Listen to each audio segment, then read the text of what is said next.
जब भी हम दूसरे ग्रहों पर जीवन की बात करते हैं तो एक नाम बाकी सबसे ऊपर उभर कर आता है, हमारा पड़ोसी लाल ग्रह।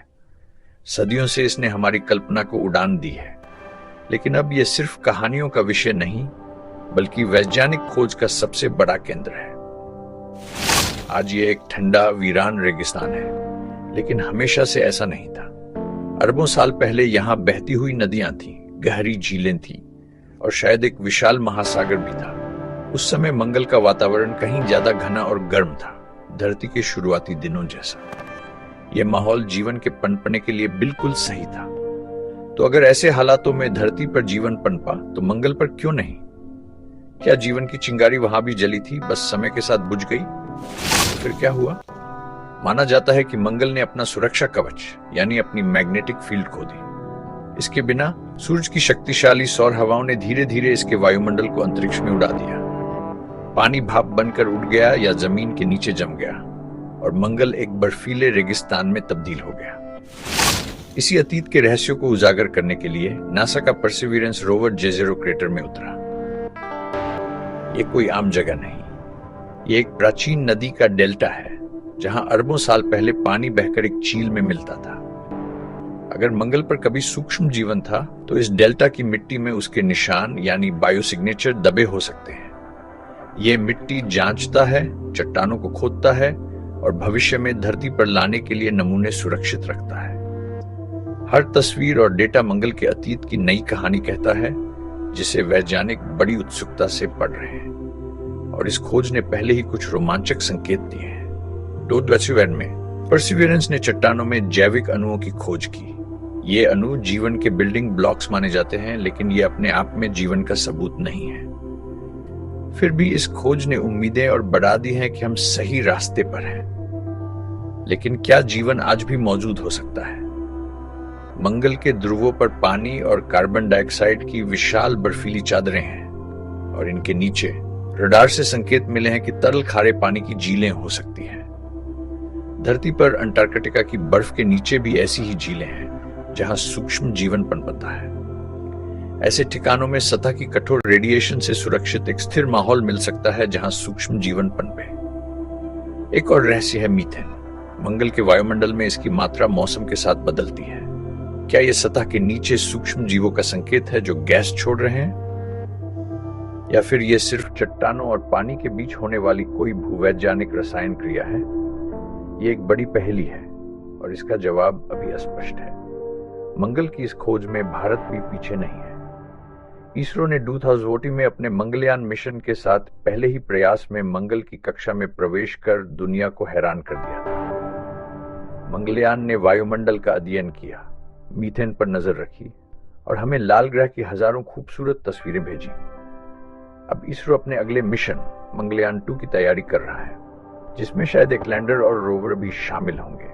लेकिन इस पहेली को सुलझाने का सबसे पक्का तरीका है मंगल के टुकड़ों को धरती पर लाना।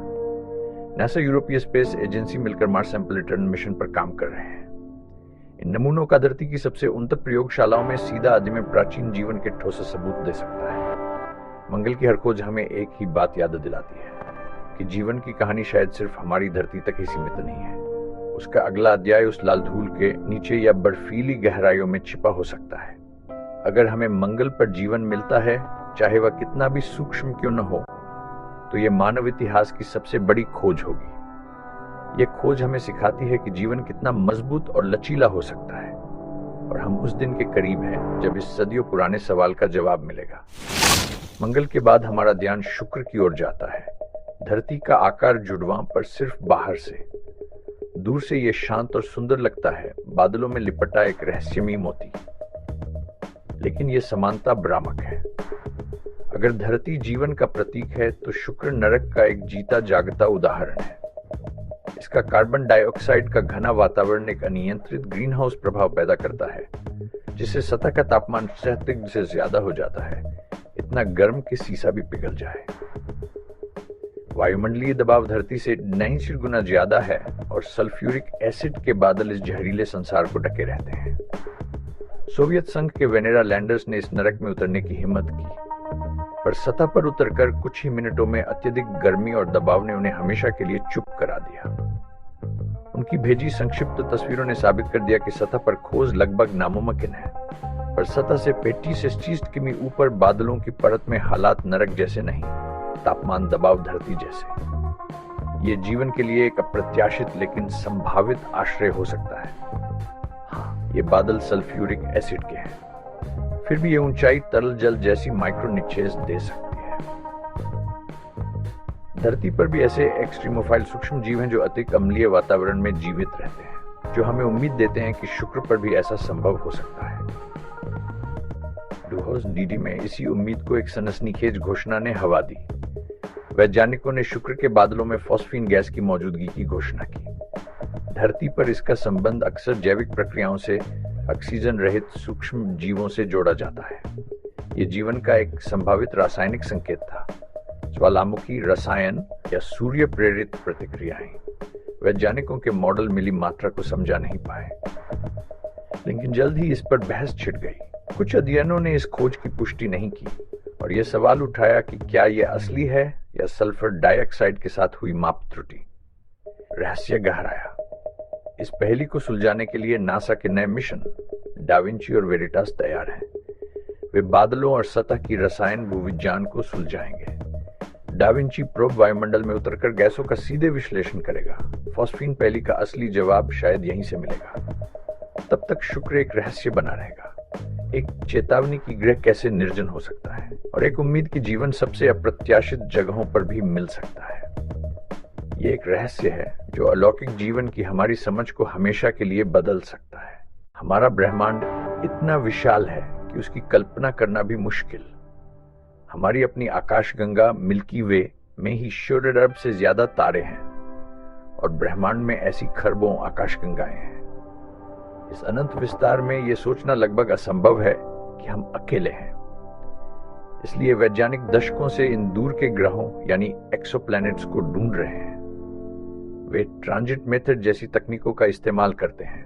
जब कोई ग्रह अपने तारे के सामने से गुजरता है तो उसकी रोशनी में मामूली सी कमी आ जाती है, लेकिन खोज है ऐसे ग्रहों की जो गोल्डीलॉक्स जोन में हो। ये किसी तारे के आसपास का वो सही दायरा है जहां तापमान न तो बहुत ज्यादा गर्म हो और न ही बहुत ज्यादा ठंडा, ताकि किसी ग्रह की सतह पर पानी तरल अवस्था में मौजूद रह सके, जो जीवन के लिए एक अहम जरूरत है।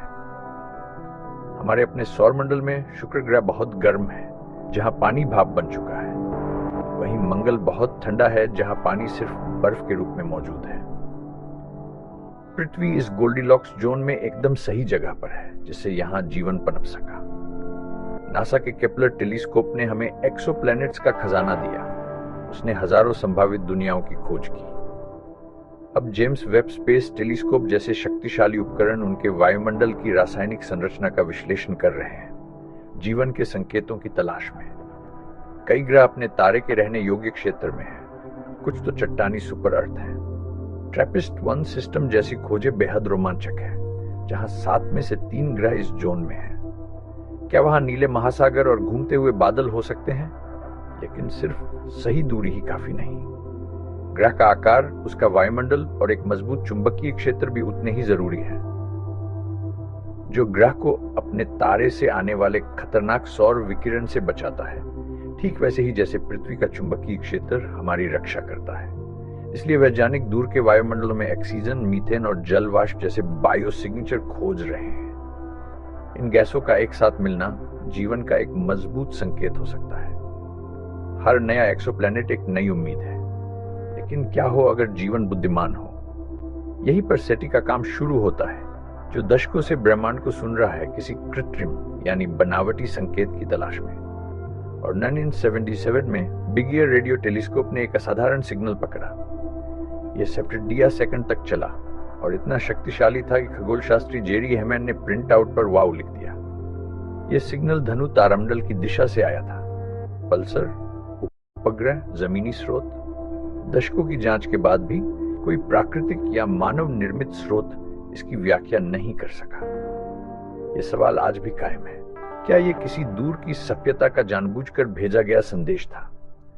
आज ब्रेकथ्रू लिसन जैसी परियोजनाएं इस खोज को अभूतपूर्व पैमाने पर आगे बढ़ा रही हैं और एक साथ अरबों रेडियो चैनलों पर निगरानी कर रही है। तकनीक बेहतर हो गई है, हमारी उम्मीदें भी बढ़ी हैं। हम सुनना जारी रखते हैं। शायद एक दिन हमें एक और स्पष्ट संदेश मिलेगा, एक ऐसा संदेश जो हमेशा के लिए साबित कर देगा कि इस ब्रह्मांडीय महासागर में हम अकेले नहीं हैं। जेम्स वेब जैसी दूरबीनें एक्सोप्लैनेट वायुमंडलों में झांक रही हैं, ऑक्सीजन, पानी, मीथेन की खोज। मार्स सैंपल रिटर्न और शुक्र के नए प्रोब आने वाले मोड होंगे। यह खोज सिर्फ ग्रहों की नहीं, खुद को समझने की यात्रा है जो हमें एकजुट करती है। हो सकता है जवाब हमारी या अगली पीढ़ी को मिले, पर इंसान खोजना बंद नहीं करेगा। शायद आने वाले कल में हमें जवाब मिल जाए और हम जान पाएं कि इस अनंत ब्रह्मांड में हम अकेले नहीं हैं।